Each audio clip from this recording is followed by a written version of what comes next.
All right, so this is going to be chapter 4, and in the last chapter, she had made a new friend. They were eating lunch together, and her friend showed her this really cool trick of being able to open an apple with her bare hands. After school, me and Jay raced home, ignoring the wall of breath-stealing heat outside. Usually we would be running along the cooler marsh bank, climbing up the branches of the big live oak trees, smelling the scent of pluff mud, and getting in all the fun we could before we had to go in for dinner and do homework. But not today. Today we ran down the dirt road towards home for our first real root work lesson. Doc wasn't in his room when we came home, so we headed to the cabin. The lock Deputy Collins had broke was fixed, so Doc had to be around somewhere.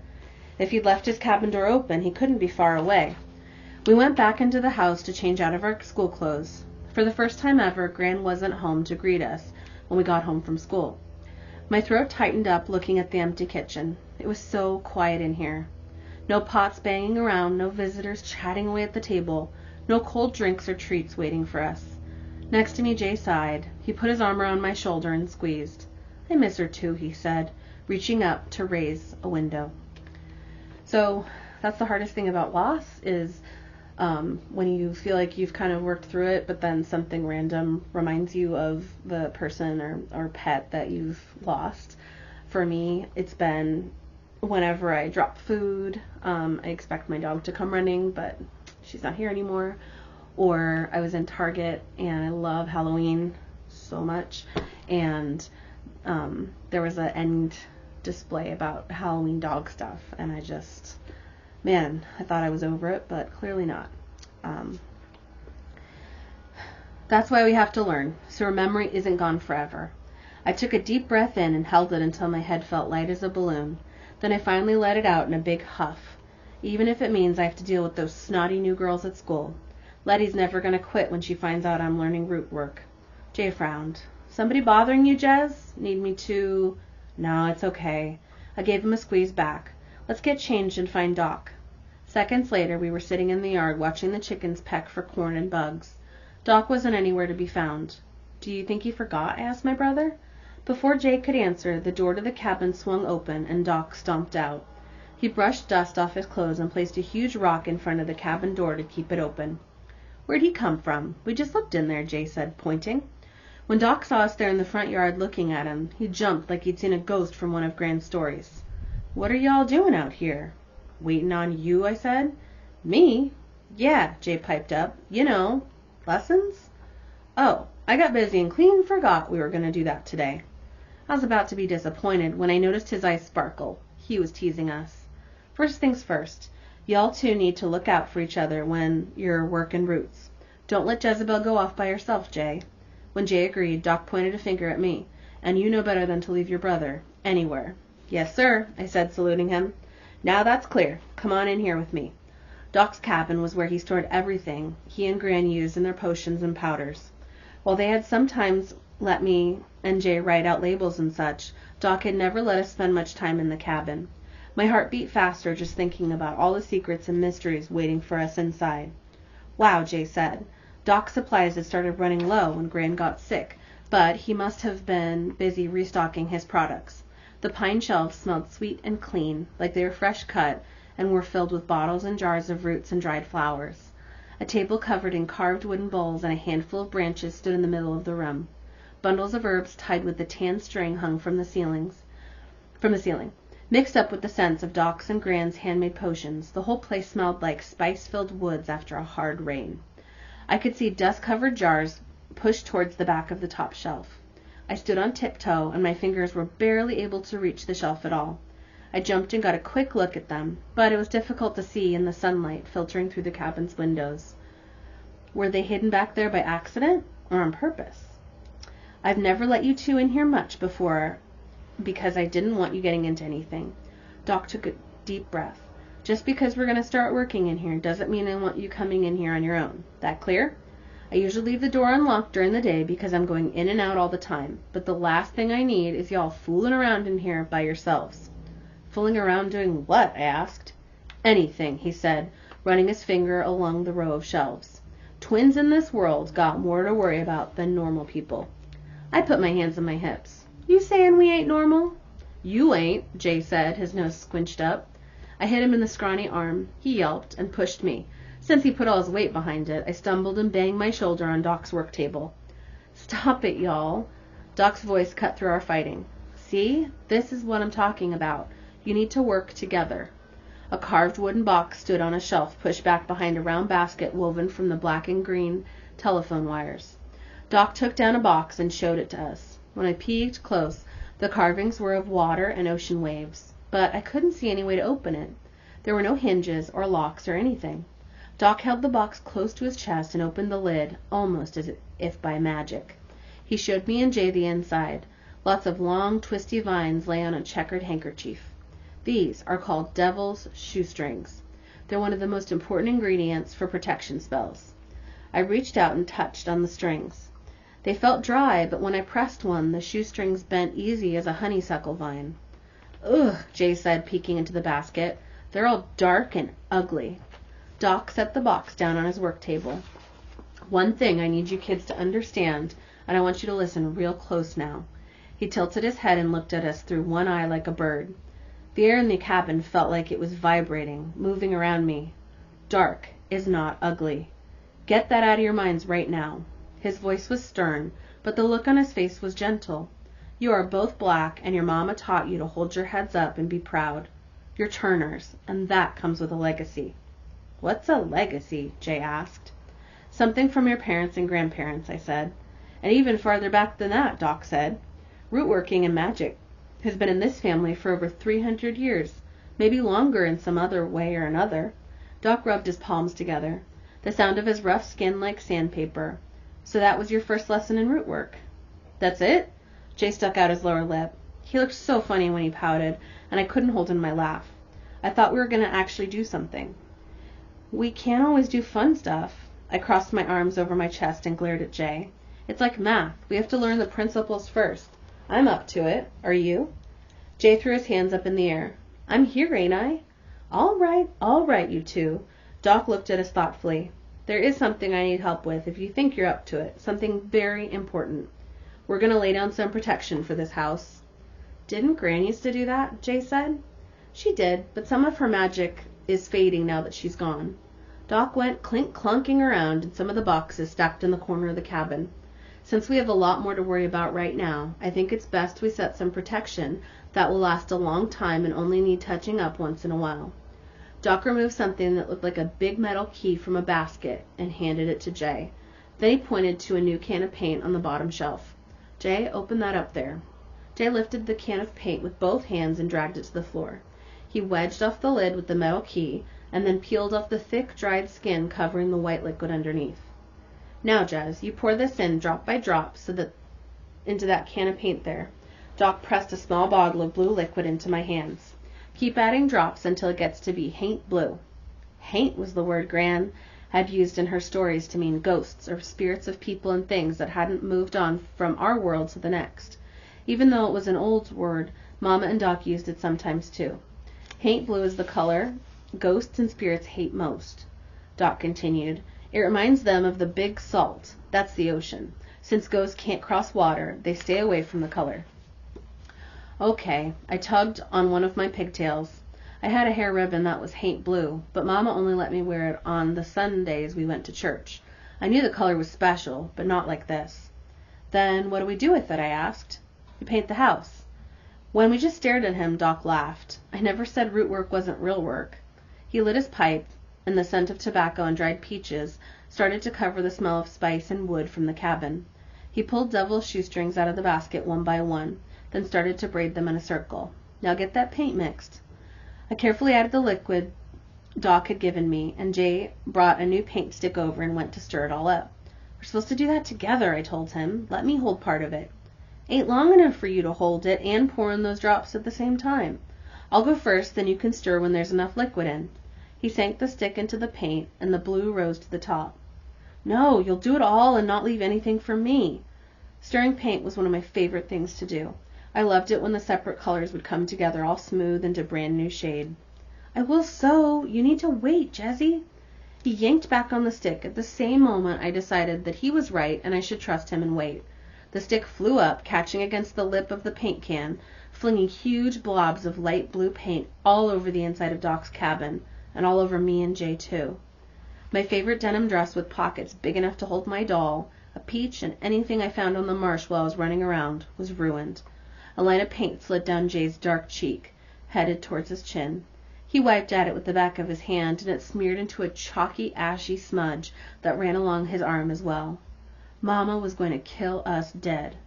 Doc slammed his fist down on his work table, making the roots and herbs inside the jars rattle. "That's enough out of both of you. Look at my ceiling. Blue paint is no good inside a place. If it gets in here with one of us, it's already too late." "You mean hags?" I joked, grinning. I picked at a dark spot in my dress until I realized it was a small hole. "We're going to paint the house now, so they won't be able to sneak in after today."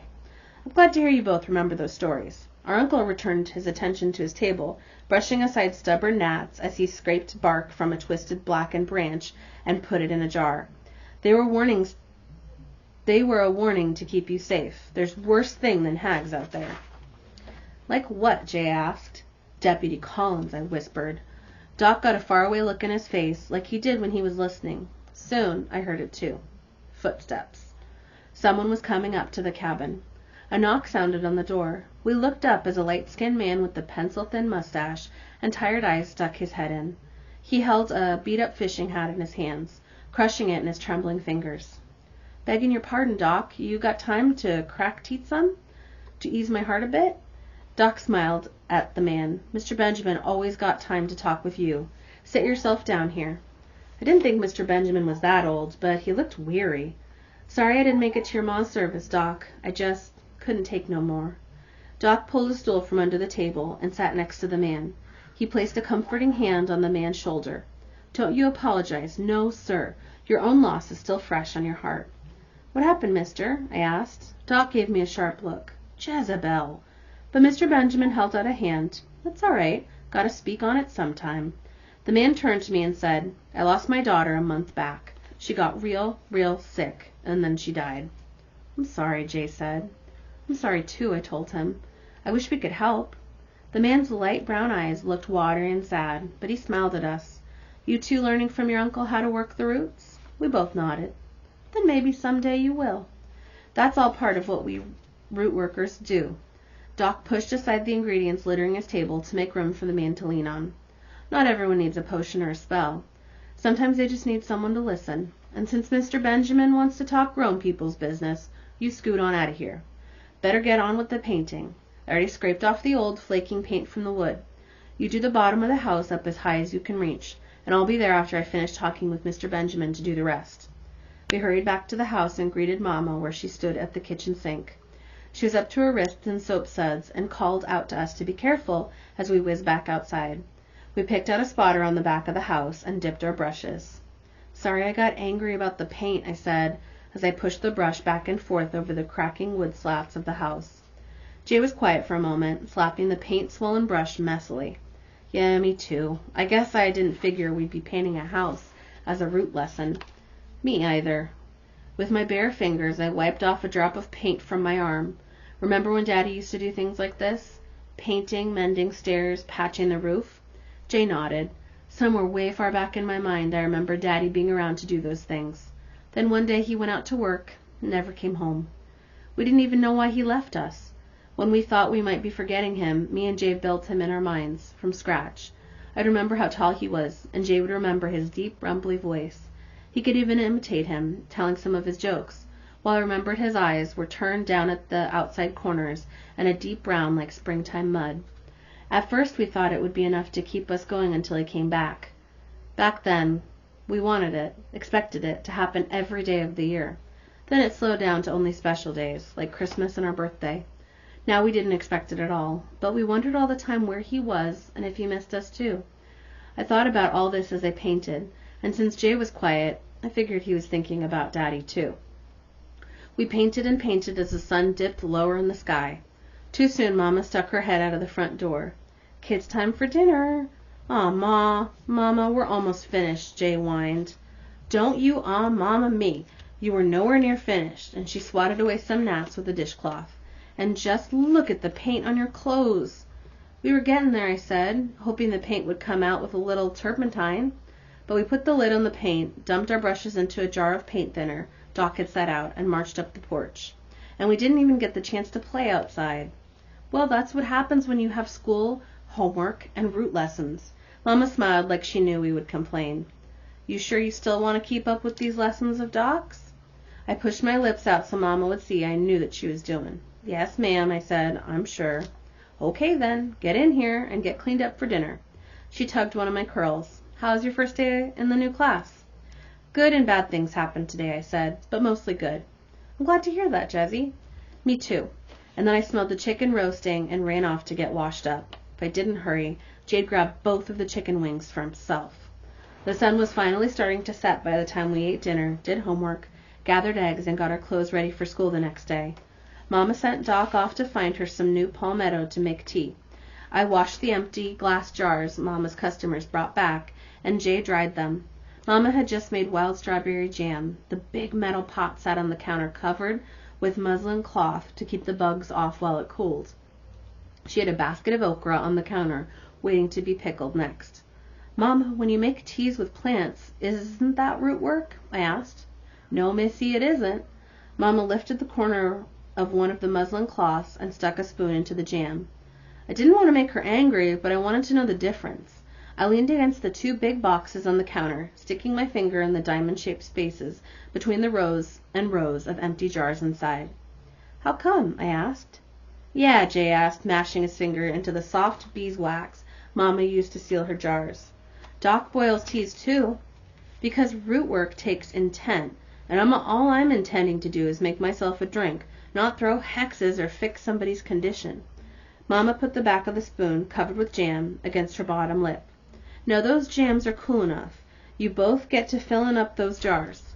I was about to do exactly that when the hard sound of gravel under moving tires cut through the quiet evening. I rose up on tiptoes to look out of the kitchen window, but I couldn't see the car. Chickens squawked and scrambled, but the driver was careful to move the car slowly to give anything a chance to move. Somebody's coming to the house, I hissed. We all waited like statues while the car pulled to a stop outside of our front window. Mama twitched back a corner of the curtain and peeped out. Me and Jay huddled up behind her so we could see too. I gasped when I saw it was a police car. Mama cursed and then let the curtain drop. You two stay right here. Don't you move a muscle. My hands were shaking so much that I had to put down the jar I was holding. Jay, look, I whispered. We both watched as the door to the police car opened, and the tallest white man I'd ever seen stepped out. He practically had to unfold himself from the car. His beige uniform was clean and pressed sharp. He reached in the car to get something, and my breath caught in my throat like a fishbone. Once I saw it was only his hat, though, I could breathe again. The tall man gave a quick look over to Doc's cabin, then loped up our front steps. Mama grasped the scissors from her sewing kit on the table in one hand, and we waited, listening for the sound of the man's footsteps on the porch. He opened the screen door and knocked, a gentle 1-2-3 rhythm. Don't answer it, Jay said. Hush now, Mama said, opening the door. The man was so tall that he was taller than Mama, even though he was on the porch, and there was a big step up to the house where Mama stood. Mrs. Turner? He looked at the scissors in Mama's hand and raised his dark eyebrows. Were you expecting someone? The man didn't sound like he was from around here. His tone was smooth and calm, not like any of the other police officers I'd heard before with sharp-edged voices. Mama ignored his question. Can I help you? My name is Nate Edwards, and I'm the new sheriff. I want to extend my sympathies for the loss of your mother. Mama had a tiny frown between her eyebrows now, but she was still polite when she spoke. Thank you, Sheriff Edwards. The man saw me and gave a tiny smile. Then he was all seriousness again when he talked to Mama. I'm sorry to bring you more news at such a difficult time, but I wanted to inform you of a development. What sort of development? He took off his hat and held it in his big hands. It's my understanding that people in this area have had run-ins with some of the local deputies. They were more than run-ins. The sheriff nodded. I imagine they were. And this development? Mama asked again. Some talk I overheard around the station. Something about searches of Negroes people's homes without cause. I thought I'd warn you in case. Jay peeked over my shoulder. Collins was here already. Is that true, Mrs. Turner? He watched Mama's face real close, like he was trying to memorize it. I could tell from the shock on his face that he didn't know. Are you okay? Did he hurt you or the kids? We're all right, only my mother's flower vase was hurt. He broke it when he went crashing through my house. The sheriff's jaw worked back and forth. He came inside? When Mama confirmed it, Sheriff Edwards didn't say anything for a minute. Then he slapped his hat into the palm of his hand a couple times. What was he looking for? Mama snorted. How would I know? Police come to the houses and farms out here a few times a year to tumble through what little we've got to leave the place a mess. They never say what they're looking for, and those who question them are always worse off. Sheriff rocked back on his heels, looking thoughtful, like he was trying to figure something out. Collins shouldn't have done any of that. Mama sniffed. Well, get him to stop then. Arrest him. When the sheriff didn't reply, she said, Oh, I see. He's only a danger to us, not the white folk. Miss Turner, you delivered your message, and I thank you for the notice. Mama sucked her teeth, a sure sign she was mad. If you need anything, he started to say more, then stopped. He looked sad when he finally talked again. For what it's worth, I am sorry. I'll be checking in from time to time. Mm-hmm. Mama frowned, then gave a short laugh. You do that, Sheriff. He looked like he was going to say something more, but then just put his hat on and his head and stepped back from the door, nodding at Mama, then us. Good night, Miss Turner. Kids. The police car's engine started up, and dust clouds followed the car as it left our farm. After the dust settled, I asked Mama, Do you think he would help us? I don't know, Jez. Mama placed her scissors back on her sewing box. Only time will tell. Doc returned from gathering right as we were screwing lids on for the last of the jars. He was whistling a song I didn't know and had a sweetgrass basket over his arm. When he placed it on the kitchen table, me and Jay rushed over to look inside. There were bunches of herbs that I knew and some I didn't. The ones Mama cooked with, like sage and thyme, but I recognized the shape of their leaves. When I rubbed those leaves, they left a fresh smell on my fingers that I loved. Mama saw palmetto was in there, along with catgrasses and mint leaves. I handed the stuff for tea to Jay, and he placed it all in a clean cloth for Mama to sort through and make a blend she liked. The new sheriff dropped by, Mama said. Doc's mouth dropped open. Then he dropped his whole self into a chair. Close your mouth before flies get in. Mama stacked the full boxes of jam jars by the front door. Finally, something I found out before you. You always find out bad news before me, Doc replied. At least we know and we can prepare. Jay pooched his lip out. The new sheriff don't sound nothing like Collins. I tapped Doc on the back of his hand. The man was trying to help us. Doc said. I knew then that this was exactly why we needed to learn more root. I hope Mama didn't get scared about the policeman and change her mind about letting us learn. But when I saw her put another pot with vinegar and spices to pickle the okra, I knew there was no time to worry about it. We had work to do. And we were so tired when we finished, Mama didn't even have to ask us to go to bed. As I lay down on my clean sheets, I looked out over the window at the stars filling the sky. At that moment, I missed Gran so much. Things didn't feel as solid anymore. Without her. Doc was a great root worker, but if Deputy Collins arrested him, we would be without any protection at all. I prayed that wherever Gran was, she was content, and that when the time came, I'd be able to help protect us. I cuddled Dinah close and listened to the sound of Jay's soft snores for a long, long time before I finally fell asleep. Ooh, so that was an interesting chapter. Do you guys think they should trust the new sheriff? Maybe not. I'm not sure. He sounds like he wants to help, but we'll see.